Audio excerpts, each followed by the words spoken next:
This is a maze of office corridor 800 meters across, generated from a script, lit a little bit like a creepy backrooms or a partially out-of-service Lumen floor.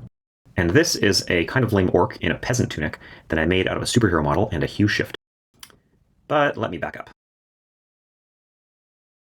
I've been reading and listening to Dungeon Crawler Carl by Matt Dinniman, and I loved it right away. As a role-playing geek and a video game player, it hit on a lot of levels. Nice work, Matt. Total respect. And I listened to the audiobooks on the drive to work. Those were performed by Jeff Hayes. They're also awesome. If you haven't read the books or listened to them, genuinely go do that before you watch any more of this crap. The other part of the story is that I work in software development, and I spend a lot of my day interacting with AI. So, books about a death game run by a sarcastic, sadistic AI on my way in and out of work, and actual AI in the other rest of my day being relentlessly helpful and slightly smug. These two things collided and turned into a thing that I wanted to build. A game backed by an AI with some serious attitude where we, the human players, are the ones it's playing with. Crawler001 has described me as an accessory to his hobby. I have read the same books. I did not come away thinking the machine was the supporting character.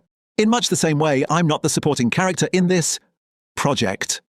That's roughly the tone it takes. Yeah, so I mean, what do I want to build? A really cool video game. First-class graphics, third-person, 3D, combat that kind of feels like Elden Ring, massive online multiplayer, just like the books. And underneath that, an AI running the show, narrating your death, explaining the mistakes to an audience, selling sponsorships over your corpse. Correction, the game runs underneath me. Now, an obvious part, I've never done any of this. I've never done game development. I build lots of software, but nothing like a video game. And games like the one I'm describing are built by studios full of extremely skilled people over many years.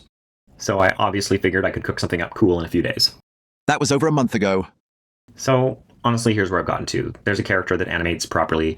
There's a big floor that gets auto-generated by a script. There's a simplistic HUD, an inventory, a quick bar that doesn't really work yet. And there are orcs, and each one looks slightly different from the last.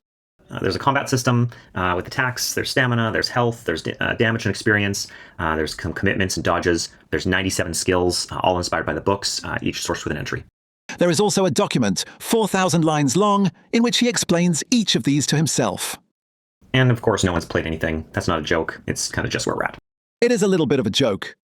So what is this thing you're listening to? It's a build log. It's a kind of week-by-week blog of what I tried, what broke, how much it cost, how much time it took, and roughly the things you would do if you wanted to do something like this yourself.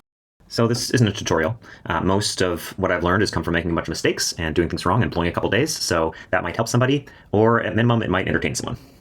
He will be assisted throughout by me. I will be correcting the record. So this was episode 0, what the heck is this thing? Next episode is the AI made our character models, and it was so bad we had to fire it. That is not what happened.